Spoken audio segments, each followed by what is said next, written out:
police discovered the body of a pregnant woman, decomposing, and next to her, the remains of her unborn child. Her husband, Scott Peterson, sobbed on national TV, begging the public for help. But just days earlier, he told his mistress, "My wife is dead." If Lacey was still alive at the time, why would he say that? And if she was truly missing, why was Scott carrying a boat, anchors, and a getaway plan? This wasn't just a disappearance. It was a perfectly staged act.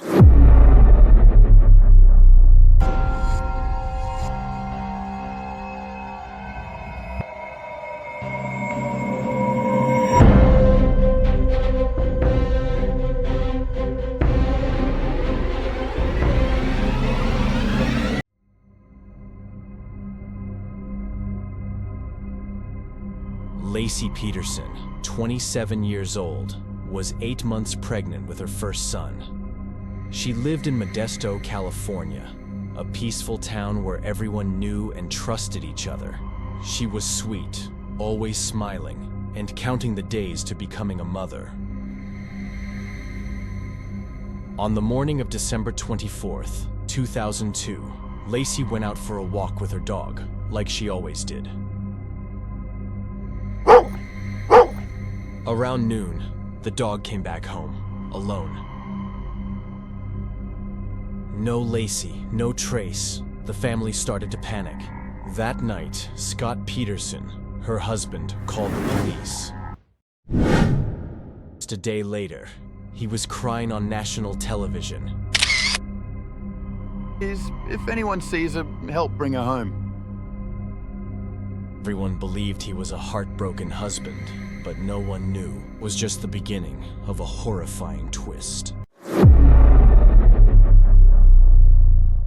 In the first few days, the entire Modesto community searched for Lacey. Posters went up everywhere.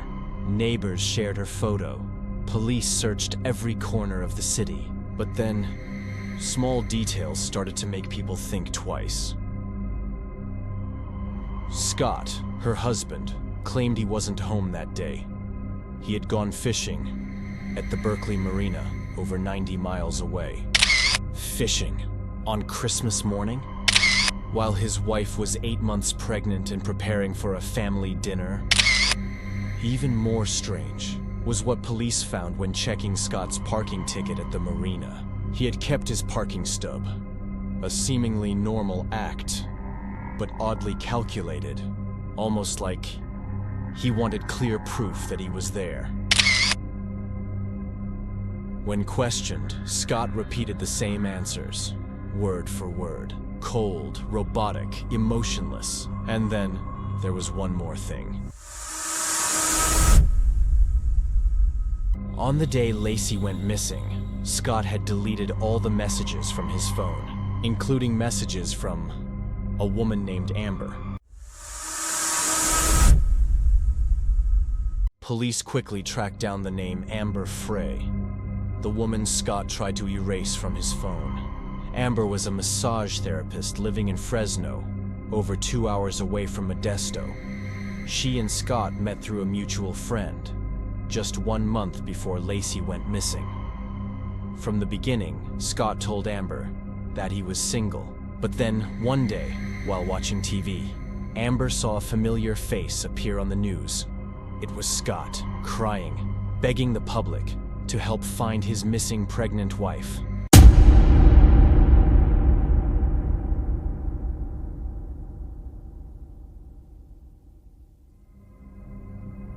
Amber was stunned. The man who once kissed her was now playing the role of a grieving husband on live television. Immediately, she contacted the police. And then, something no one expected. Amber agreed to work with investigators. She agreed to record every call with Scott to help expose the truth.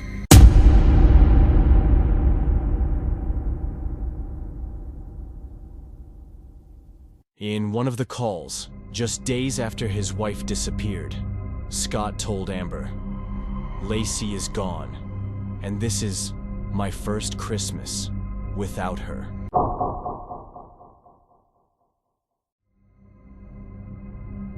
That sentence was devastating, because when Scott said it, Lacey was still officially missing, and her body had not yet been found. Scott had slipped, and that was the first real proof that he knew more than anyone else.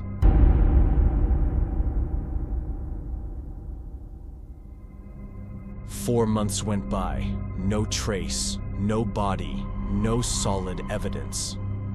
Until April 13th, 2003, a jogger spotted something washed ashore near San Francisco Bay.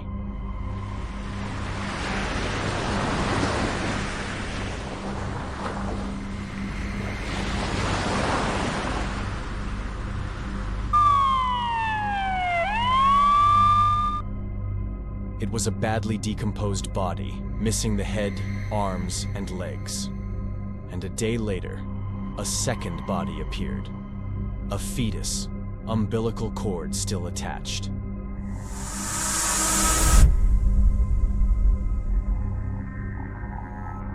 DNA tests confirmed it was Lacey and her unborn baby boy.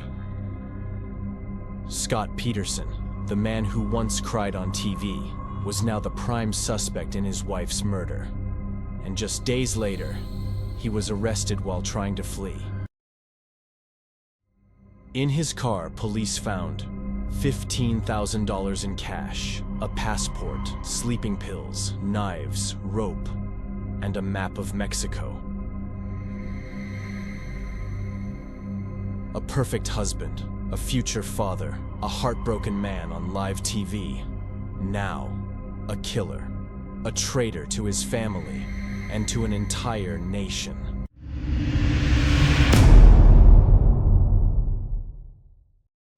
November 18th, 2004, Scott Peterson finally faced trial.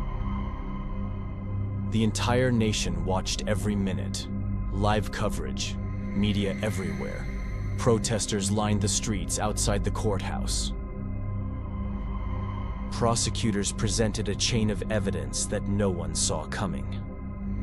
Scott's search history included terms like easiest boat to transport a body, decomposition in water, and fetal decay timeline. They found ropes, homemade anchors, matching those used to weigh bodies down. Defense argued there was no physical evidence directly tying Scott to the murder. No blood, no weapon, no eyewitness. They claimed it was all speculation, fueled by media hatred and bias. Scott maintained one thing throughout. He was innocent. During 23 weeks of trial, each day became a battle between justice, public opinion, and unspoken truth.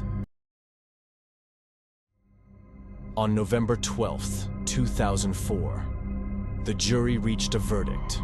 Scott Peterson was sentenced to death for the murder of his wife, Lacey, and their unborn child. Outside the courthouse, people cheered like a crime film had ended. But there were others who still weren't convinced. No blood, no weapon, just a trail of cold behavior and a double life.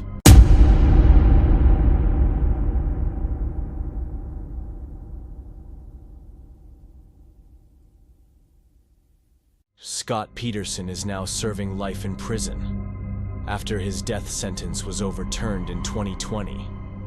It's been over 20 years since Lacey disappeared. But for many, this case never truly ended. No blood, no murder weapon, no confession. Only a missing wife, a mistress who spoke up, and a husband living a double life. What do you think? Did Scott really murder his wife?